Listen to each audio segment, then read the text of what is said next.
안녕하세요. 오늘은 우리 눈 건강과 밀접한 관련이 있는 질환, 백내장에 대해 깊이 있게 알아보는 시간을 가져보겠습니다. 백내장이라는 단어는 누구나 한 번쯤 들어보셨을 것입니다. 하지만 정확히 어떤 질환인지, 왜 생기는지, 그리고 어떻게 대처해야 하는지에 대해서는 잘 모르시는 분들이 많습니다. 지금부터 백내장의 모든 것을 차근차근 설명해 드리겠습니다. 먼저 백내장이 무엇인지부터 짚고 넘어가겠습니다. 백내장은 우리 눈 속의 카메라 렌즈에 해당하는 투명하고 말랑말랑한 수정체의 혼탁이 온 상태를 말합니다. 원래 수정체는 맑고 투명해서 빛이 눈 속으로 자유롭게 통과할 수 있어야 합니다. 그런데 이 수정체가 혼탁해지면 빛이 눈 속으로 제대로 통과하지 못하게 됩니다. 그 결과 망막에 정확한 상이 맺히지 못하게 되고 시야가 마치 안개가 낀 것처럼 뿌옇게 흐려지면서 시력이 점점 저하되는 질환입니다. 여기서 중요한 사실은 백내장은 특별한 병이라기보다는 자연스러운 노화 현상의 일환으로 누구에게나 찾아올 수 있다는 점입니다. 실제로 60대에는 약 50%, 70대에는 약 80%에서 백내장이 발생하는 것으로 알려져 있습니다.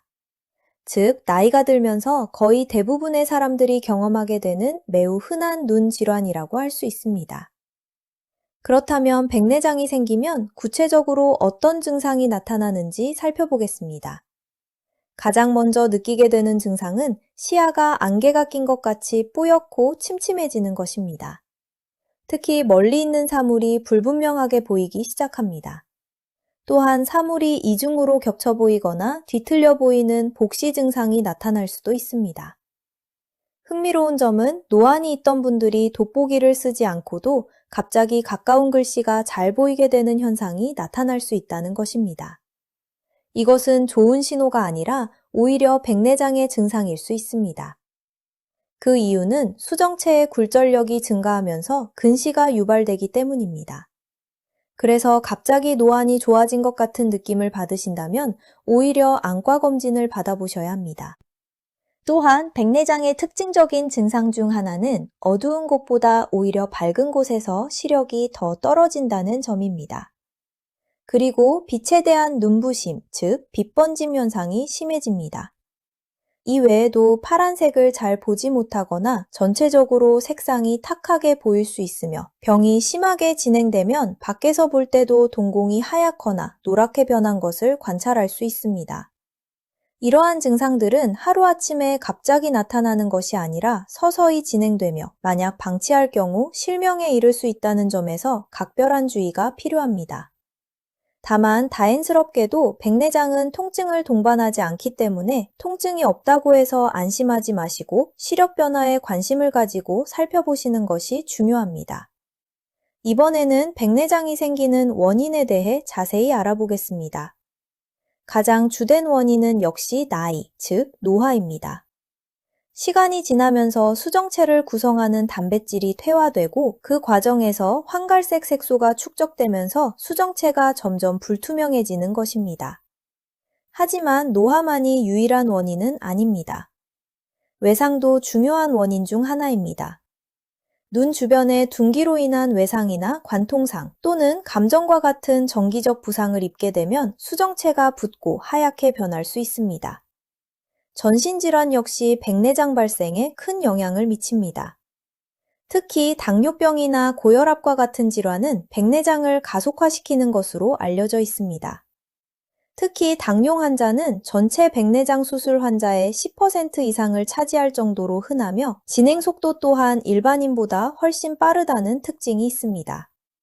그렇기 때문에 당뇨를 앓고 계신 분들은 정기적인 안과 검진이 더욱 중요합니다.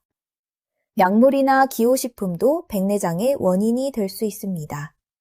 부신피질 호르몬제, 흔히 스테로이드라고 부르는 약물이나 축동제를 장기간 사용하는 경우 백내장이 유발될 수 있습니다.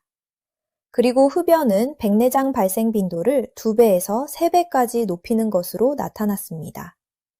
이 외에도 환경적 요인 역시 무시할 수 없습니다. 자외선, 즉 태양빛에 장기간 노출되거나 X선과 같은 방사선, 초음파 노출 등도 백내장의 원인이 될 수 있습니다. 한편 백내장이 반드시 나이 든 분들에게만 생기는 질환은 아닙니다.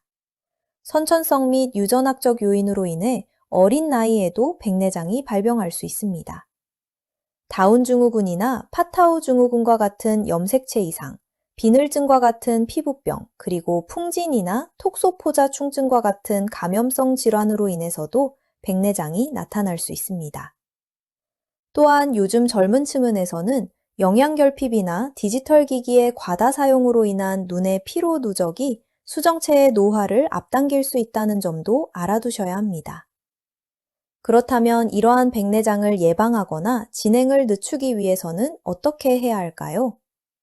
먼저 예방과 지연을 위한 방법부터 말씀드리겠습니다. 신체의 산화 스트레스를 낮추는 것이 중요한데, 이를 위해서는 자외선 차단용 선글라스를 착용하는 것이 도움이 됩니다. 그리고 반드시 흡연을 중단하고 혈당을 철저히 관리해야 합니다. 또한 루테인, 제아잔틴, 비타민 A, C, E와 같은 항산화 물질을 섭취하는 것이 백내장의 진행을 늦추는데 긍정적인 도움을 줄 수 있습니다.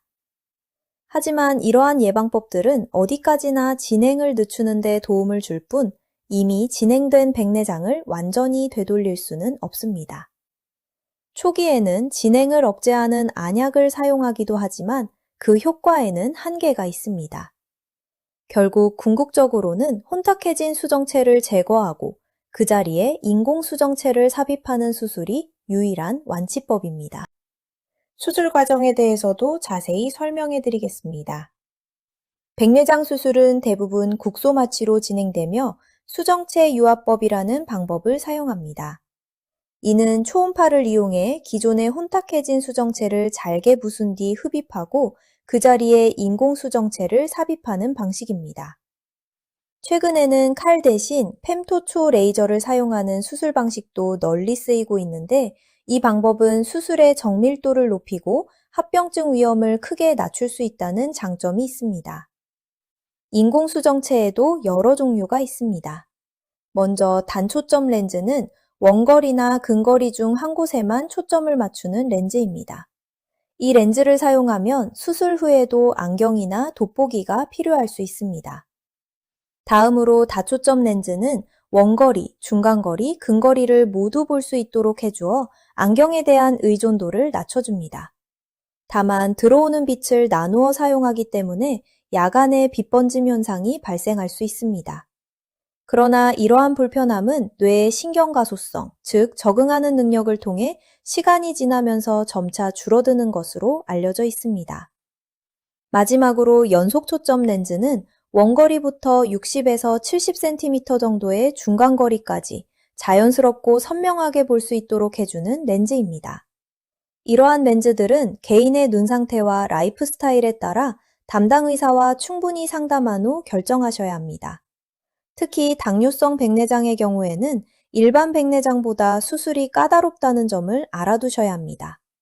수술 전 철저한 혈당 관리가 필수적이며, 만약 망막 신생혈관과 같은 합병증이 동반되어 있다면 수술에 앞서 해당 질환에 대한 치료가 먼저 이루어져야 합니다.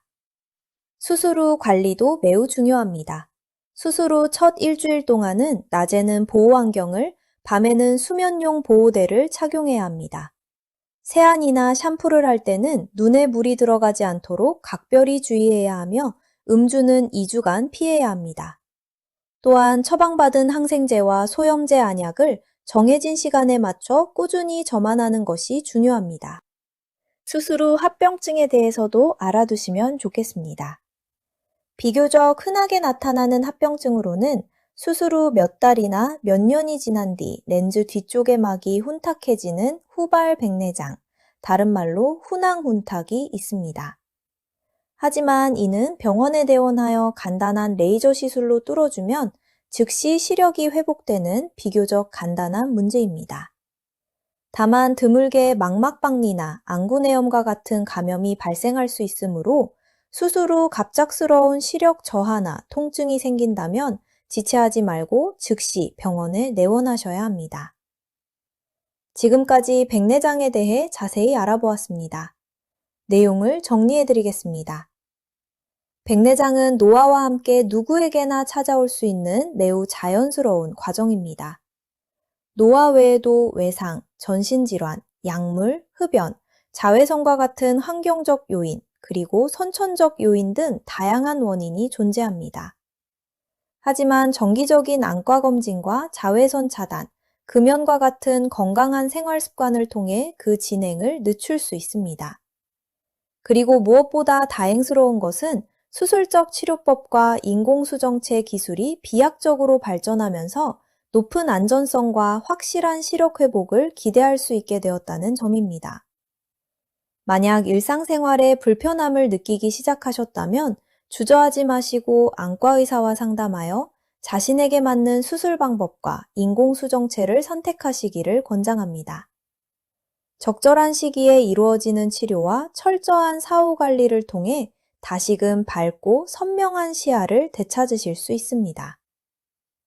오늘 영상이 여러분의 건강한 하루에 작은 보탬이 되기를 바라며 다음 영상에서 또 다른 유익한 의학 정보로 찾아오겠습니다. 시청해주셔서 감사합니다.